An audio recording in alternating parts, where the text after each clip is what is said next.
Halo guys, balik lagi di channel Alur Cerita Mobile. Pada part sebelumnya, Hong yang mengajak Dewa Petir untuk pergi menghabisi monster bertanduk emas yang telah mengacaukan seisi bumi. Sesaat sebelum melaksanakan niatnya itu, terdengar Dewa Petir berkata, "Saudara Hong, pantas saja aku tidak pernah menjadi tandinganmu, ternyata kamu memiliki domain yang seperti ini," ucap Dewa Petir, yang ternyata tak mengetahui tentang domain yang dimiliki oleh Hong. Karena bahkan di alam semesta yang luas, itu dianggap sebagai level kekuatan yang tinggi, dan cukup sulit untuk dijangkau. Dan karena saking langkanya, sehingga petarung tingkat alam semesta yang kebetulan lahir di satu galaksi bahkan mungkin tidak memiliki domainnya sendiri. Di sela itu terdengar lagi, Hong berkata, "Saudara kedua, setelah monster yang melahap itu mengamuk selama 1 malam, dia seharusnya berada di dasar laut untuk beristirahat. Jadi sebelum bertarung, lebih baik kita keluarkan dulu dia dari tempat istirahatnya." Mendengar ucapan itu, Dewa Petir mengangguk, karena telah melangkah ke level domain, akhirnya dia sadar, bahwa tingkat domain ternyata sangat dalam dan tak terukur. Dengan ini dia hanya bisa dianggap pemula karena baru saja memiliki domain tersebut. Sedangkan Hong, telah lama memiliki domain, jadi dia pasti jauh lebih kuat. Sementara, di pangkalan Huaxia, yang berada di bagian timur kota markas Jiangnan. Terlihat saat itu, beberapa ratus meter di udara, tampak sebuah kapal perang berbentuk cakram, sedang melintas di atas sungai besar, di wilayah Changjiang yang sudah sangat terkenal di Huaxia. Terlihat saat itu, awak yang ada di dalam jet tempur mulai melepaskan galon-galon berisikan racun ke dalam sungai, yang terdapat monster laut yang tak terhitung jumlahnya, yang dengan liar mengikuti sungai dan maju ke pedalaman. Total ada 12 galon berukuran besar yang dilepaskan di sungai tersebut, hingga membuat beberapa ratus ekor monster mulai menggelepar terkena efek dari racun tersebut. Berbagai jenis lolongan dan raungan terdengar, air sungai Changjiang yang awalnya kabur dan diisi dengan monster laut mulai mendidih. Beberapa monster bahkan melompat keluar dengan rasa sakit yang tak tertahankan, sementara yang lain mulai menggeliat ke segala arah dengan liar. Singkat waktu, beberapa menit setelah melepaskan galon-galon racun itu, keadaan permukaan sungai Changjiang pun mulai berangsur tenang, dan jumlah makhluk laut yang bergerak sepertinya telah berkurang. Sementara di kota Yangzhou, satu markas komando tertentu yang dimiliki oleh organisasi Huaxia. Terlihat saat itu, di dalam markas komando, Luo Feng bersama dengan Komandan Li Dawei yang baru saja mundur. Saat itu, ekspresi Li Dawei terlihat jelek. Melihat hal itu, Luo Feng pun bertanya, "Apa ada yang salah?" tanya Luo Feng. Mendengar ucapan itu, Li Dawei pun berkata, "Sesuai dengan rencana, ketika sejumlah besar makhluk laut mulai menyusuri sungai untuk masuk ke pedalaman, kami akan meracuni sungai, menyebabkan sejumlah besar dari mereka segera mati. Salah satunya adalah membunuh sejumlah besar dari mereka, 2 membiarkan mayat menghalangi jalan. Tapi ternyata hasilnya tidak mendekati apa yang kami inginkan," ucap Li Dawei sambil mengerutkan alisnya. Sebenarnya, racun nomor 12 yang baru diteliti, lebih cocok untuk jenis makhluk laut yang memanjat. Mendengar ucapan itu, Luo Feng bisa merasakan beban yang dipikul oleh Li Dawei. Meskipun dia bisa membunuh satu kaisar agung, seberapa besar dampaknya pada gambaran yang lebih besar. Monster yang membuat manusia menjadi yang paling tidak berdaya adalah binatang bertanduk emas. Di sela itu terdengar lagi, Li Dawei berkata, "Kami tidak takut pada makhluk laut, bahkan monster sekelas kaisar, karena kami terus memperkuat pertahanan dari pangkalan kami. Dan satu-satunya hal yang menakutkan kami adalah monster melahap bertanduk emas itu," ucap Li Dawei, dengan ekspresi setengah putus asa. Singkat waktu, hari pun telah berganti, tepat tanggal 15 Januari jam 5 pagi. Terlihat saat itu, Luo Feng duduk di rumahnya sendiri sambil melihat ke layar notebook, yang terdapat banyak berita. Karena banyaknya pertempuran inovatif hari itu, monster-monster itu menderita kerugian besar, terutama kehilangan Kaisar Agung Kaisar 8 Cakar, mereka ketakutan dan belum berani melakukan serangan susulan. Jadi hal ini memungkinkan Luo Feng untuk beristirahat. Di sela itu terdengar, Luo Feng berkata, "Babata, kemarin binatang bertanduk emas itu memasuki dasar laut untuk beristirahat, siapa yang tahu kapan dia akan muncul kembali," ucap Luo Feng yang tampak gelisah dan cemas, lalu kembali berkata, "Kira-kira kapan meriam laser akan siap?" tanya Luo Feng. "Luo Feng, sudahlah kamu tidak perlu khawatir, karena meriam laser buatanku akan segera siap," ucap Babata. Mendengar ucapan itu, Luo Feng menarik napas dalam-dalam, lalu berbalik melihat keluar jendela, yang saat itu masih terlihat gelap. Di saat yang sama, tiba-tiba jam komunikasi taktisnya bergetar, yang ternyata ada panggilan masuk dari pimpinan Hong. "Halo kepala," jawab Luo Feng. Di sela itu terdengar, Hong berkata, Luo Feng, segera masuki ruang virtual Istana Dewa Perang, karena aku punya berita penting untuk diumumkan, ucap Hong memerintahkan. Baik kepala, jawab Luo Feng. Di sela itu terdengar lagi, Hong berkata, Luo Feng, saat ini kekuatanmu telah berkembang pesat. Tapi jangan berpuas diri dan teruslah bekerja keras, ucap Hong, lalu mengakhiri panggilan tersebut. Sementara di ruang virtual Istana Perang, tampak saat itu, Luo Feng mengenakan jubah emas tiba-tiba muncul di dalam ruangan yang luas di dalam Istana Dewa Perang. Apa yang ingin ketua umumkan, sehingga mengumpulkan semua orang dari negara yang berbeda, gumam Luo Feng, sambil dengan cepat melangkah ke ruang pertemuan yang berada di lantai atas. Di tengah perjalanan, dia bertemu dengan beberapa teman. Luo Feng, apa kabar? Tanya seorang pria kulit putih.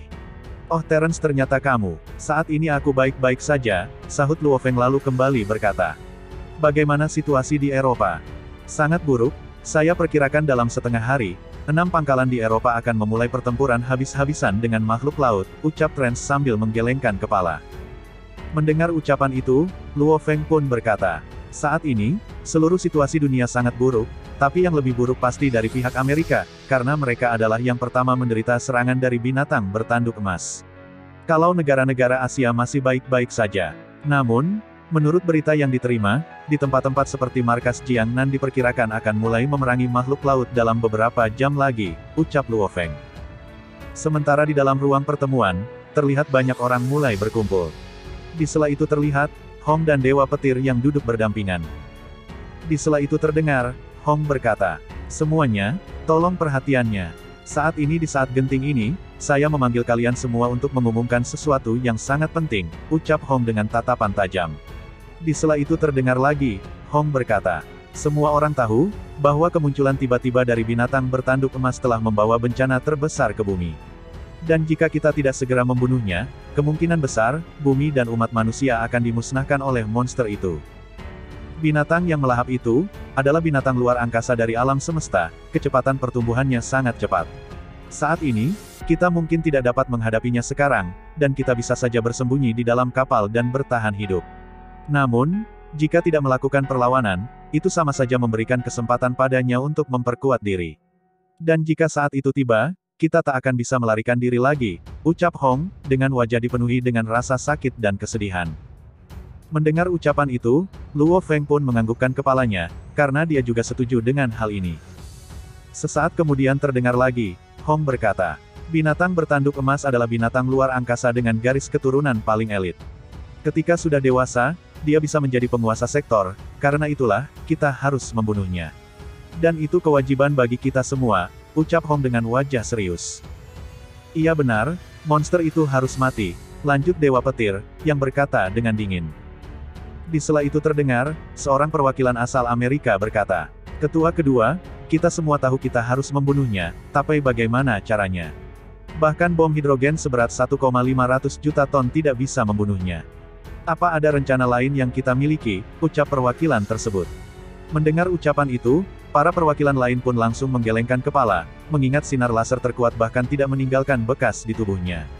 Itu terlalu kuat, tidak mungkin sama sekali, ucap para perwakilan yang tampak putus asa. Melihat hal itu, Hong pun langsung berdiri lalu berkata, saya memiliki seorang putra dan putri. Mungkin saya bukanlah ayah yang baik, karena telah memfokuskan semua kehidupanku pada pelatihan dan seni bela diri, dan hampir tidak punya waktu untuk merawat mereka. Namun, walaupun seperti itu, mereka masih anak-anakku. Dan saya tidak ingin membiarkan anak-anakku hidup tanpa harapan. Aula bela diri Jixin memiliki kapal terbang yang sangat besar, yang bahkan monster yang melahap tidak dapat melahapnya. Aku bisa memasukkan semua anakku ke dalam dan membiarkan mereka bersembunyi di sana. Tapi, aku sangat jelas tahu, sekali monster yang melahap itu menjadi dewasa ke tingkat alam semesta, kita tidak akan memiliki harapan untuk melawannya, oleh karena itu, inilah saat yang tepat jika ingin berperang melawannya, ucap Hong, mengguncang semua orang di ruangan itu, termasuk Luo Feng. Saat ini, Dewa Petir dan aku telah memutuskan, untuk menggabungkan kekuatan dan bertarung sampai mati untuk membunuh monster yang melahap itu, ucap Hong yang bergema di telinga semua orang. Ya sampai mati, bunuh monster yang melahap itu, lanjut Dewa Petir yang berdiri tepat di sampingnya. Mendengar ucapan itu, spontan, Liu He, Daya Pikat, dan 6 orang lainnya berdiri, untuk menghalangi niat dari Hong dan Dewa Petir. Mengetahui akan hal itu, Hong pun berkata. Keputusan sudah dibuat, tidak perlu mencoba dan menghalangiku, ucap Hong berkata dengan tenang. Namun, semua orang merasakan tekadnya tentang keputusan berat itu. Ketua pertama, ketua kedua, apakah kalian berdua punya jaminan? Karena jika tidak, itu sama saja bunuh diri, dan itu semua tidak sepadan. Jika umat manusia tidak bisa menghentikannya, kami semua masih perlu mengandalkan Anda untuk memimpin kami, ucap Liu He, dan diikuti dengan semua perwakilan dari berbagai negara mulai ikut berdiri, untuk menghalangi niat Hong dan Dewa Petir. Melihat hal itu, Hong menggelengkan kepala lalu berkata, jika monster yang melahap tidak segera mati, itu semua akan sama, karena tidak akan ada yang selamat, ucap Hong, yang menyebabkan banyak orang di ruangan itu mulai menangis. Sementara Luo Feng, ia menutup matanya, sambil memikirkan apa yang dikatakan Hong adalah sebuah kebenaran. Menyadari akan hal itu, Luo Feng pun langsung berkata pada Babata. Babata, apakah meriam laser sudah siap? Tanya Luo Feng. Aku masih butuh sekitar 1 jam lagi baru bisa dioperasikan, ucap Babata. Mendengar ucapan itu, Luo Feng pun kembali berkata, bisakah kita membunuh binatang bertanduk emas dengan 1 tembakan? Tenang, ini senjata terhebat dari pesawat ruang angkasa X-81, jadi itu pasti bisa membunuh binatang bertanduk emas dengan 1 tembakan, ucap Babata yang sangat percaya diri. Mendengar ucapan itu, Luo Feng pun berkata, Babata, terima kasih banyak, aku senang sudah diberi kesempatan untuk mengenalmu di kehidupan ini, ucap Luo Feng, seolah mengucapkan kata perpisahan. Setelah itu terlihat, Luo Feng membuka matanya, lalu melihat para elit dari berbagai negara yang semuanya berjuang dalam kesakitan, bersama dengan Hong dan Dewa Petir yang siap mengorbankan diri mereka sendiri. Di sela keheningan itu, tiba-tiba terdengar, Luo Feng berkata, perhatian semuanya, suara keras bergema di seluruh ruang rapat, membuat semua orang terdiam, termasuk Hong dan Dewa Petir, semua orang mendongak. Di bawah tatapan elit bumi, Luo Feng berkata dengan serius. Aku punya jaminan cara untuk membunuh monster yang melahap itu, ucap Luo Feng, membuat semua orang di ruang pertemuan tiba-tiba tercengang. Karena tidak ada satu orang pun di dunia ini yang berani mengatakan bahwa dia memiliki cara yang menjamin untuk membunuh monster yang melahap. Bahkan orang-orang dengan domain seperti Hong dan Dewa Petir hanya bisa mengatakan mereka akan melawannya sampai mati, mempertaruhkan semuanya hanya untuk bertempur dan mencobanya.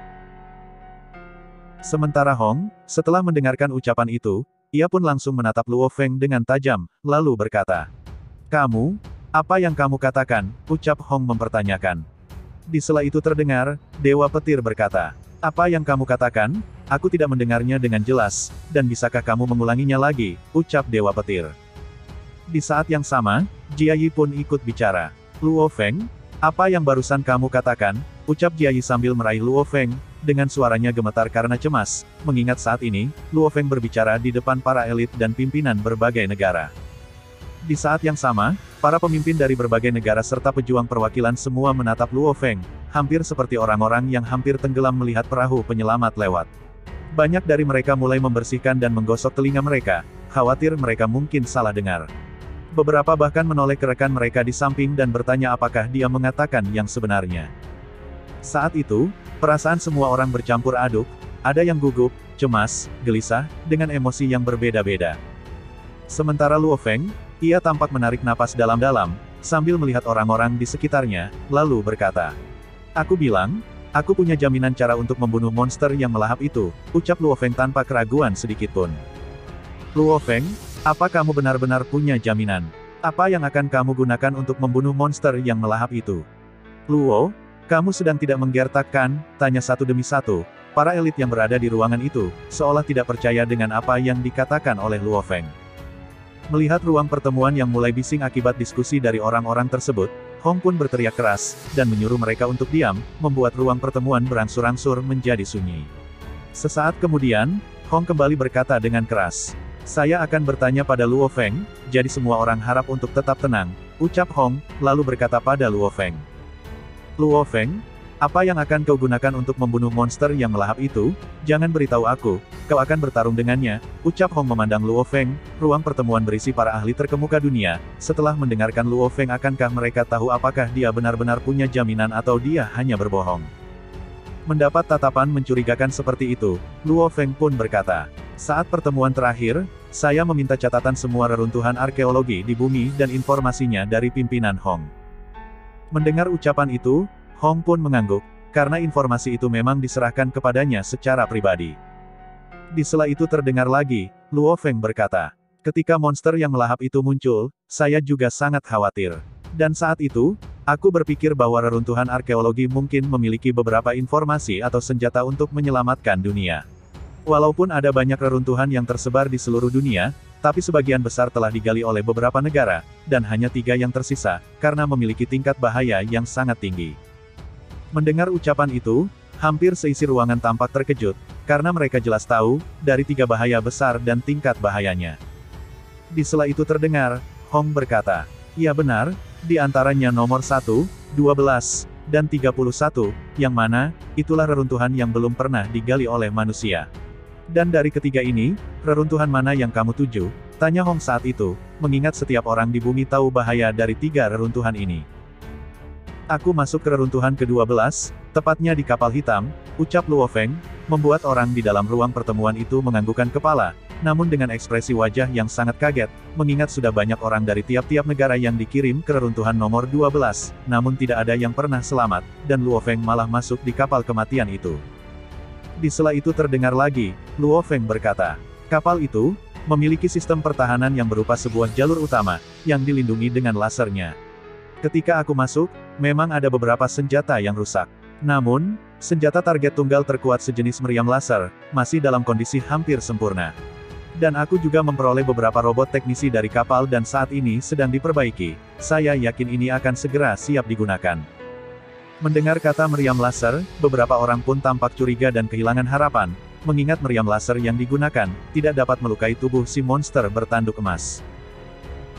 Di saat yang sama terlihat, seorang pria kulit putih tua dengan rambut acak-acakan menatap Luo Feng lalu berkata, jangan berbicara tentang sampah itu di depan kami, memangnya meriam laser yang kamu dapatkan berada di level berapa, hingga kamu berencana menggunakan benda tidak berguna itu, ucap si pria kulit putih.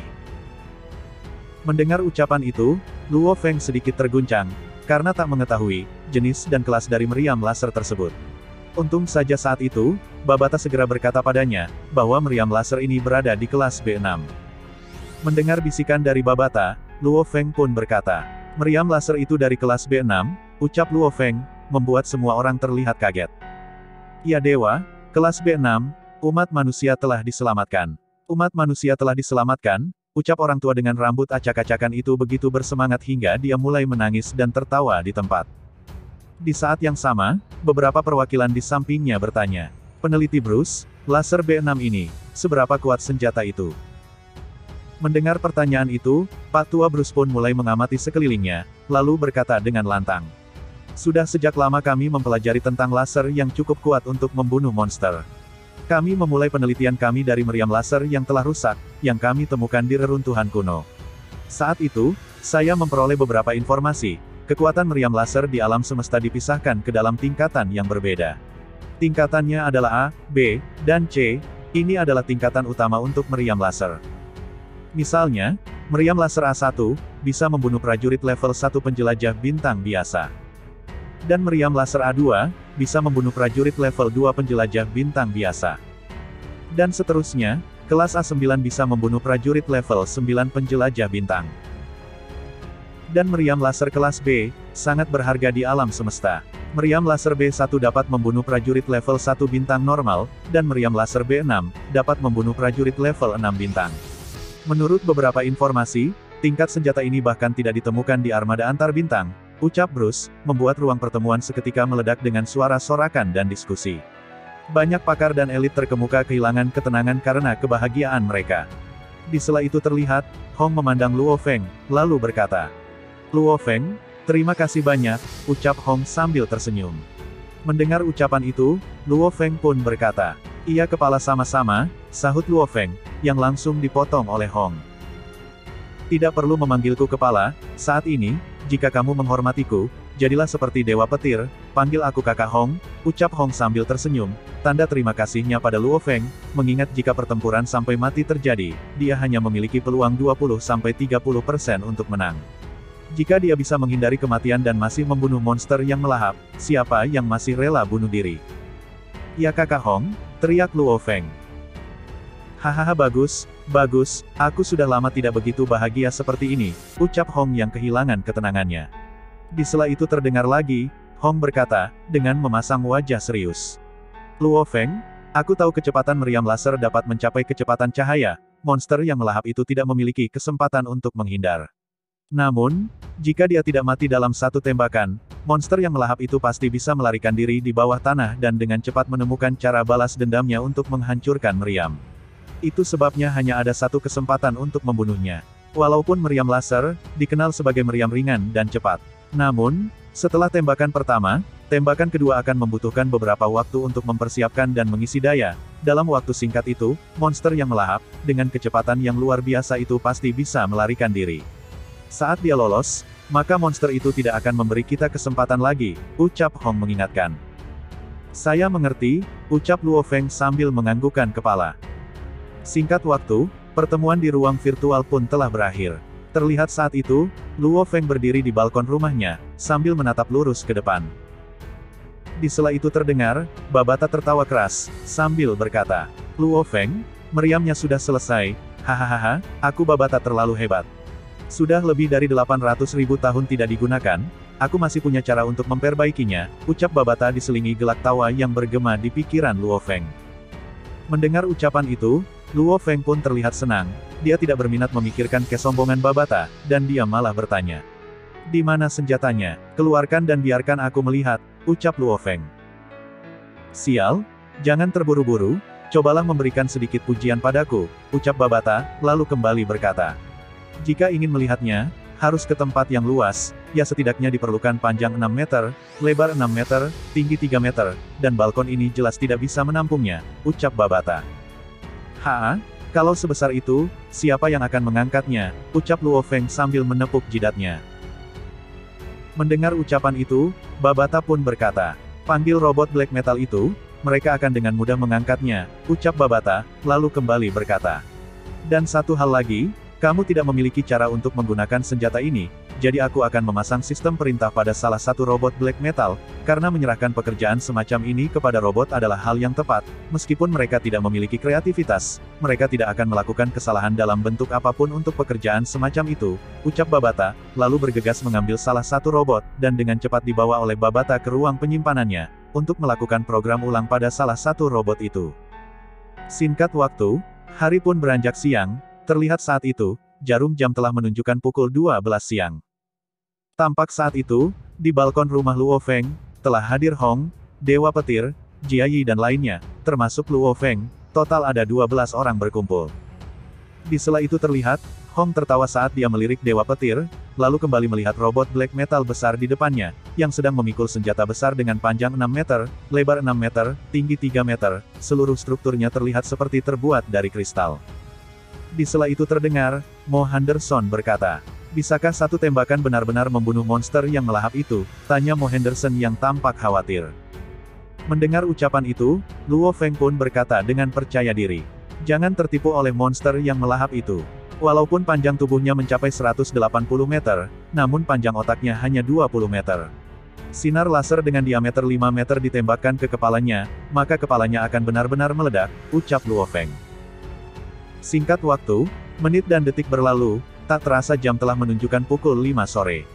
Tepat saat matahari terbenam, tiba-tiba Hong mendapat panggilan telepon, yang mengatakan kalau monster yang melahap baru saja keluar dari persembunyiannya, yang berada di sekitaran Laut Antartika.